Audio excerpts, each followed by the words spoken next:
ဆရာတော်မနဲ့တက်တာကအဲ့ဆွန့်ကရင်ဘေးနားထိုင်ပြီးတော့သူအထည့်ပေးတယ်လို့ပြောလို့လည်းမရအောင်လက်သီးနဲ့မျက်နှာထိုးနေတာကတဲ့ပြောရင်ကိုကြိုက်တာကိုဖုံးဝေးမှာပေါ့ဗျာဟုတ်တယ်သူကဇွတ်ထည့်တာလေအဲ့လိုမျိုးတွေနယ်တွေသွားလဲခက်ဝေးမှနေပါလို့ပြောရတယ်အဖေကလာထည့်လိုက်အမေကတော့ဟင်းထမင်းထဲမှာဟင်းတွေကပကန်းထဲမှာမောက်ပြီးတော့ကြည့်မကောင်းဘူးလေဗမာတွေကသူကြည်ညိုနေအတင်းထည့်တာဗျာတဲ့လားဟင်းတွေထည့်တာဝသားတော်ကြီးထည့်ငါပိတွေထည့်တိုးစရာတွေထည့်အညာတွေသွားတယ်လေခင်ဗျားတို့ဗျာခက်ဝေးတွေနေပါဗျာဆရာတို့ကဆွန်းလေးနည်းနည်းပဲဟင်းလေးနည်းနည်းဖုံးပေးတယ်လို့မထည့်ပေးပါနဲ့သူကထည့်ဖို့ဂျိုင်းနေအစင်းနဲ့ပြင်နေတာ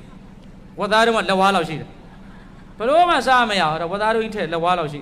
ဆွန့်ကတ်ရင်အဲ့လိုပါခက်သေးသေးလို့ပါဝသားတို့လက်သီးစုပ်ဘုန်းကြီးကဖဲ့စားလို့မရဘူးဒီလိုကြီးကြိုက်လို့မရဘူးအဲ့တော့ကြက်သားလေးနည်းနည်းကြိုက်ကြည့်လို့အစင်မပြေရင်ချထားလိုက်တယ်အဘက်ရှိတော့မစားတော့အဲ့တော့အစင်ပြေတဲ့ဟင်းညူလေးနဲ့ဒါနဲ့ဒီဟာတိတ်သနာစရာကောင်းတယ်ဘုန်းကြီးတွေဝင်းနီးလေးစားရမှာမလေးစားရတော့6ရကွက်နဲ့6ပေါ့ဒါတော့အဲ့တော့တိုးစရာဆိုလို့ရှိရင်သေးသေးလေးလုပ်ပေးကြက်သားဝသားသေးသေးလုပ်ဟိုကလက်ဝါးလောက်ကြီးတယ်ဒီခါကြီးမလုံးနဲ့ကြက်သားတို့ရတော့ကြီး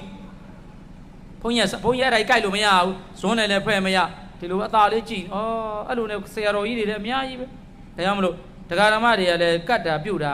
နည်းနည်းလေးဗျာသတိဝိရိယလေးနဲ့ကောင်းကောင်းလေးလုပ်ကြပါလို့နော်ကြံချောင်းလိုက်လာကြတော့ဘုန်းကြီးဘာမှလုပ်မပြောင်းမှုအဖူးလိုက်ကြတယ်ဘယ်လိုလုပ်မလို့ဘုန်းကြီးကကြိုက်စားရမှာလားကိုယ့်ကိုစဉ်းစားလေဘုန်းကြီးပြောင်းမှုလေအေးပါကွာဟိုဒီနေမှာဟိုဘက်ကပြေသွားတယ်လေပြောင်းမှုထုတ်ထားတယ်ဗျအေးပါကွာပြောင်းမှုရဒီတိုင်းကြီးဘယ်လိုလုပ်လူရှိသူစားရမှာလား